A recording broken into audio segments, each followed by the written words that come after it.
everyone, my name is Sam and thanks for checking out this video. Make sure to hit the subscribe button down below, hit the bell notification, and give the video a thumbs up if you liked it at the end.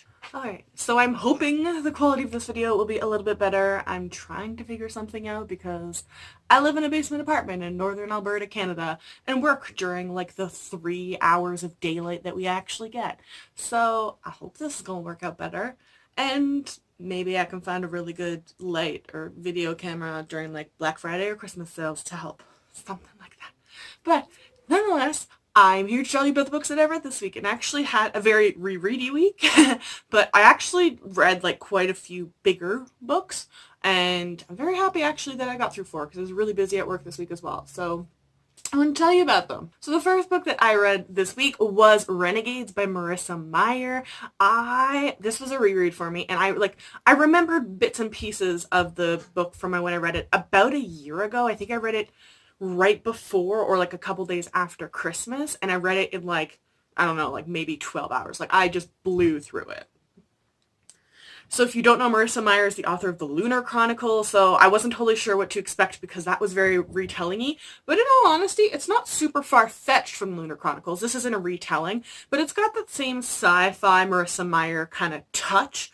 And I feel like it actually really transitioned over well to this kind of dystopian future. But it's set in this world kind of basically after a civil war has like basically wiped out all existing governments. And this world over the last 10 years has tried to kind of put bits and pieces back together.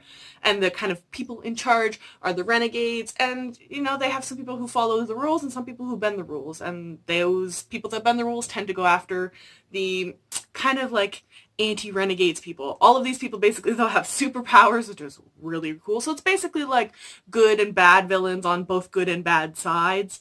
Or not villains, superpower people-y. And our main character, Nova, goes undercover as someone who has always been fighting against the renegades. She does have superpowers, but she goes in and infiltrates the renegades to try and help her people because some of the renegades have been overstepping their bounds and she doesn't trust them and what they're going to try to do to this world. And of course, there's a little bit of romance aspect in. She gets in and finds that there are good renegades too, which doesn't fit with what she was raised and taught. So there's a lot of that world building and superpower development, and it's just so freaking good.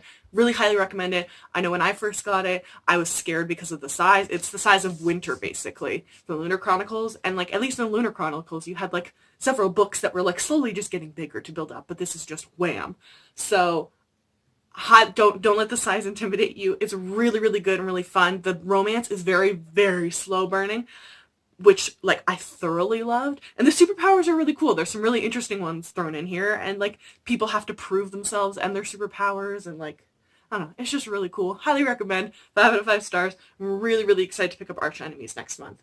And yeah, then I picked up Girls of Paper and Fire by Natasha Yang. This is, I guess originally I had said it's a debut work. It's not a debut work, actually. It's the first time I've heard of this author, though. But it's actually a New York Times bestseller now as of a couple days ago I found out, which is also really cool. Congrats to her. She's going to be in the TBR and Beyond group on Sunday, actually, which the day that this video is going up in the afternoon. So if you can join, check that out.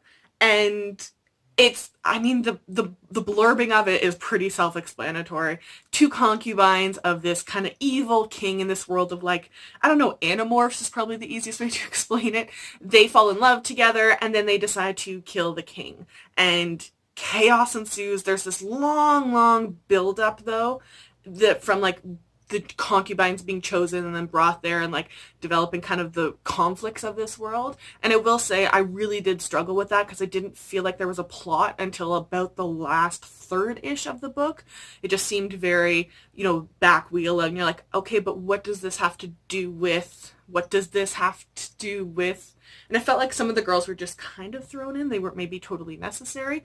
But I am very curious to see where this goes at the end. The ending was very like, especially like this specifically, like the last like 2 pages were very setting up the second book. So I'm super curious to see where that's going to go. And I really hope these characters do build up quite a bit. They are, because of how they're raised, very timid female characters, which is also not something I'm a big fan of in YA, which is another kind of strike for me. So those were kind of the things that like kind of made me not love it as much as I was hoping I was going to. So I ended up giving it a 3 or 3.5 out of 5 stars. I also did a reread this week of A Shadow Bright and Burning by Jessica Clue S. This is the first book in the Kingdom on Fire series, and it's kind of like X-Men in Victorian era. So there's this world in the very recent past that magicians and sorcerers had this kind of internal conflict, and the magicians essentially like released like the Titans in this world, and it's causing chaos. And then there's the human world also involved in this. And if you are kind of impacted by the Titans, you kind of get like spots on you, and then you're kind of deemed unclean and cast out from society.